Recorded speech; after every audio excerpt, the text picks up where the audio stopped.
Nih lihat guys, ini di Bandara Soekarno-Hatta ya. Cina semua ini, semua orang Cina. Nggak bisa bahasa Indonesia semua ini. Tuh, banyak bener. Banyak bener. Sampai belakang-belakang itu orang Cina semua.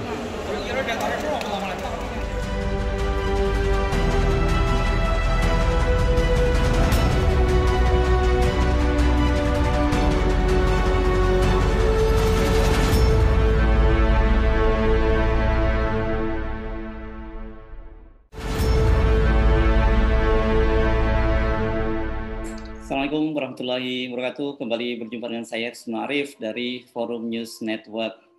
Kalangan DPR makin kritis terhadap pemerintah berkaitan dengan kedatangan tenaga kerja Cina. Apalagi kedatangan mereka dilakukan pada saat Indonesia melakukan PPKM darurat untuk Jawa dan Bali. Ini merupakan sebuah fakta yang sangat ironis. Di saat pemerintah melakukan pembatasan yang sangat ketat terhadap warganya sendiri, tapi justru warga negara asing bebas melenggang begitu saja. Jika sebelumnya anggota DPR RI dari fraksi Golkar Rudi Masud yang menyoroti soal kedatangan para TKA Cina ini, kali ini seorang anggota DPR RI dari fraksi PKS, yakni Kurniasih Mufidayati.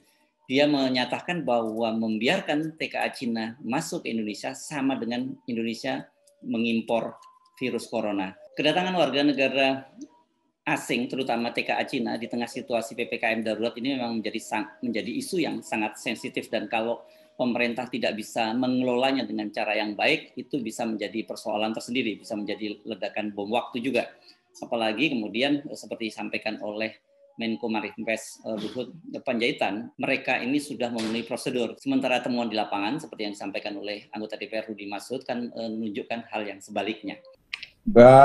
Semua orang asing yang datang ke Indonesia itu harus punya vaksin card. Jadi orang yang sudah divaksin paling tidak 1 kali, 2 kali malah kita bilang, 2 kali. Jadi tidak boleh orang datang ke Indonesia itu belum dapat kartu vaksin 2 kali. Itu satu.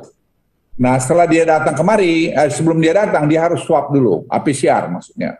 Kalau dia sudah dapat PCR negatif, dia datang ke Indonesia, dia nanti di PCR lagi, dan dia tinggal selama 8 hari di karantina. Setelah itu dia di PCR lagi, kalau dia negatif baru bisa keluar. Saya kira kita bisa memahami kekhawatiran dan kekesalan dari para anggota DPR ini. Dalam beberapa hari terakhir ini sejak pemerintah memberlakukan PPKM darurat, yakni tanggal 3 Juli kemarin, kita bisa mendapatkan banyak sekali video-video di lapangan bagaimana para petugas bersikap sangat keras terhadap warganya sendiri. Mereka memblokir jalan dan seolah tanpa kompromi. Sampai kemudian ada satu peristiwa yang sangat viral di media sosial, yakni ketika seorang anggota Pas Pampres diperlakukan dengan tidak baik oleh seorang petugas kepolisian di pintu penyekatan Jalan Dan Mogot di Jakarta Barat. Videonya viral dan kemudian menimbulkan kemarahan dari anggota Pas Pampres. Bukan hanya anggota rekan-rekan dari si anggota Pas Pampres yang diperlakukan tidak baik oleh polisi, tetapi secara kelembagaan Pas Pampres juga mempersoalkannya. Kasusnya dianggap selesai ketika Kapolres Jakarta Barat bersama dengan anggota Polri yang memperlakukan secara tidak baik seorang anggota Pas Pampres meminta maaf. Tetapi hal-hal semacam ini kan bisa menjadi isu sensitif karena kemudian melibatkan 2 institusi, yakni institusi kepolisian dengan TNI. Kan ini hubungan mereka ini meskipun dicoba didamaikan, ada kesan hubungan keduanya ini seperti Tom and Jerry. Polri kan sebelumnya seperti kita ketahui menjadi bagian dari ABRI waktu itu, yakni 4 angkatan, ada TNI Angkatan Darat, TNI Angkatan Laut dan Angkatan Udara serta kepolisian, dan Polri pada waktu itu menjadi adik paling bungsu. Nah, peristiwa yang terjadi kemarin di Dan Mogot itu bisa menjadi isu sensitif kalau tidak ditangani dengan sangat baik, karena dianggap bahwa polisi setelah lepas dari TNI sekarang menjadi lebih arogan. Di tengah bangsa kita sedang menghadapi kehebohan, yakni pemberlakuan PPKM darurat mulai tanggal 3 Juli lalu, diketahui ada 20 orang tenaga kerja dari Cina yang masuk ke Kota Makassar melalui Bandara Internasional Hasanuddin di Kota Makassar.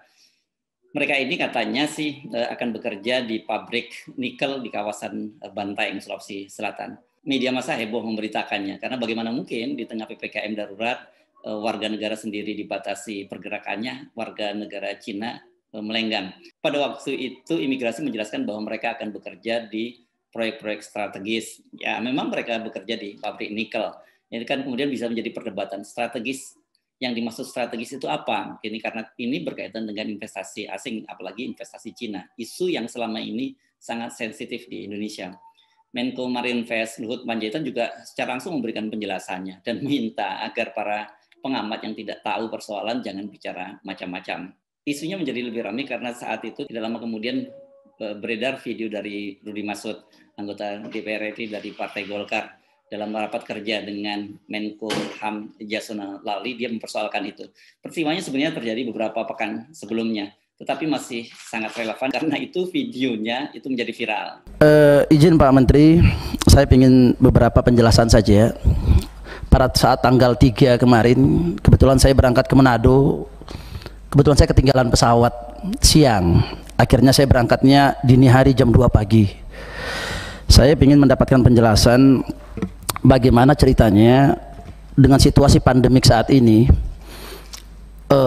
Saya bertemu dengan ribuan, minimum mungkin 300 sampai 500 orang lah yang antri di Bandara Soekarno-Hatta. Mereka antri tanpa pembatasan COVID maupun juga melalui protokol Porkes. Di sini tidak ada sedikit pun melaksanakan kegiatan pertama untuk melaksanakan karantina. Dan kebetulan saya pada saat itu ke Manado melaksanakan tugas. Saya bertemu langsung, mungkin penumpang domestik tidak lebih dari 30 orang. Sisanya seluruhnya adalah masyarakat Tiongkok yang tidak bisa berbahasa Indonesia dan tidak bisa berbahasa Inggris. Dan saya tanyakan kepada teman-teman di bandara, ini sejak kapan? Ini setiap malam. Dan mereka bagusnya tibanya adalah selalu dini hari, di saat-saat kita sudah hampir tidak ada penerbangan lagi. Saya perlu menyampaikan ini karena saya peduli bagaimana situasi dan kondisi COVID saat ini yang kita gaung-gaungkan bersama-sama. Pembatasan, bahkan masyarakat Indonesia ini dilarang untuk mudik, sementara mereka di sini bebas masuk. Ada beberapa yang saya ingin tanyakan Pak Menteri. Ada satu, bagaimana ini pihak imigrasi di kementerian ini bisa menjelaskan hal ini bisa terjadi, dan ini setiap malam. Nah, boleh silakan nanti dikunjungin Bandara Soekarno-Hatta. Mereka harusnya melaksanakan karantina dulu, baru mereka melaksanakan penerbangan berikutnya. Mereka baru tiba dari Tiongkok langsung melaksanakan perjalanan ke Manado. Nah, ini kalau mereka langsung directly dari Tiongkok langsung ke Manado atau directly langsung ke Kendari atau Morowali, mungkin saya no problem. Nanti di sana bisa melaksanakan karantina. Tetapi ini tiba dari Tiongkok langsung Jakarta tidak melaksanakan protokol COVID, langsung directly. Kita bertemu langsung dengan mereka, sementara kita setiap jalan wajib dilaksanakan antigen, PCR. Mereka tidak ada lagi melaksanakan kegiatan-kegiatan ini. Nah, ini cukup berbahaya Pak Menteri. Yang kedua, ini yang membuat warga negara ini bisa masuk ini di tengah-tengah situasi pandemik, pembatasan arus keluar masuk di Indonesia. Ini fasilitasnya, ini fasilitas apa yang diberikan ini sehingga bisa memastikan kesehatan bukan hanya para turis tetapi juga warga kita, karena kita satu pesawat. Selama ini saya tanyakan mereka, terkadang mereka charter langsung pesawat, tetapi ini mereka menggunakan pesawat komersil bersama-sama dengan kita semua.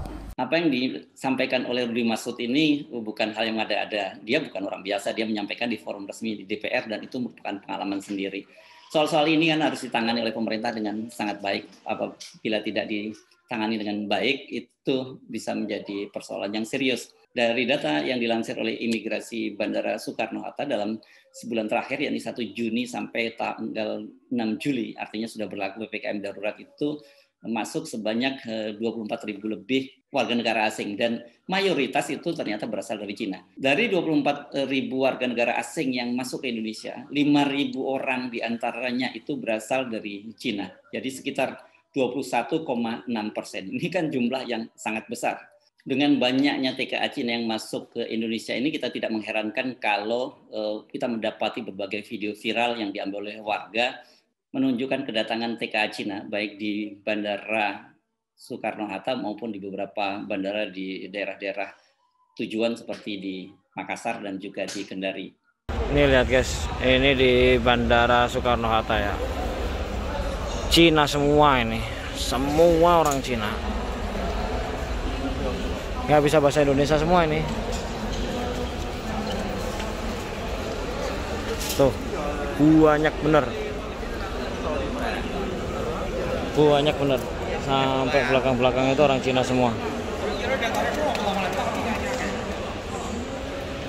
Nggak tahu ya ini mau kerja atau dia tour atau apa, tapi kan sekarang lagi musim pandemi, masa ya iya bener banyak betul ini.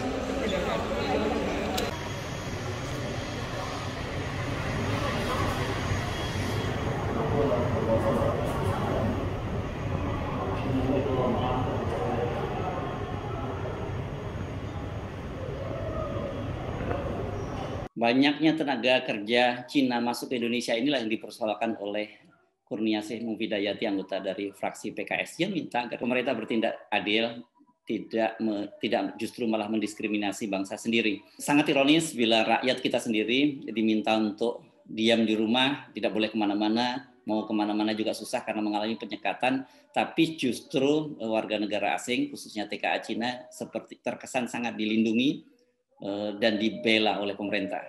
Melihat angka COVID yang dari hari ke hari terus meningkat ini, kemarin pada hari Kamis angkanya melonjak sampai 38.000 lebih kasus baru, kita tuh sangat mendukung apa yang dilakukan oleh pemerintah untuk melakukan pengetatan aktivitas warga. Seperti kita ketahui, penularan COVID terjadi hanya dengan membatasi pergerakan manusia, maka potensi penularan COVID itu bisa kita tekan. Tapi kan namanya manusia itu semua manusia sama, bukan hanya warga negara Indonesia, justru warga negara Cina yang jadi persoalan. Karena kita tahu kan, COVID awal mulanya berasal dari Cina.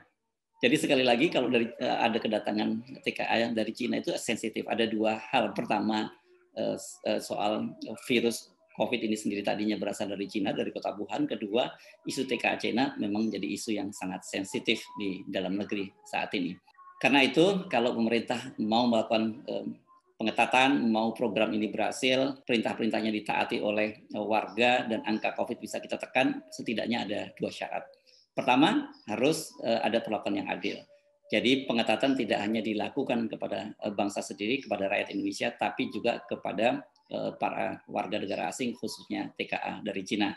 Dan kedua, saya pastikan pemerintah akan mendapat dukungan, bahkan sampai kalau harus melakukan lockdown total. Syaratnya, semua kebutuhan warganya dijamin. Bagaimana mungkin mereka tidak boleh kemana-mana, pergerakannya dibatasi, tetapi kehidupan mereka sehari-hari itu tidak dijamin oleh pemerintah. Pemerintah mesti ingat bahwa mayoritas dari rakyat kita ini sekarang hidupnya masih subsisten. Hidup dari hari ke hari. Dia bekerja hari ini untuk makan hari ini. Jadi kalau di satu sisi mereka dibatasi, mereka tidak boleh bergerak kemana-mana, sementara mereka dengan melihat dengan mata telanjang, di media sosial beredar warawiri tenaga kerja Cina masuk ke Indonesia, ini betul-betul merupakan sebuah ironi. Dan kalau tidak ditangani dengan sangat baik, ini bisa menjadi ledakan sosial yang tidak kita inginkan. Saya Aris Menaris, sampai jumpa. Assalamualaikum warahmatullahi wabarakatuh.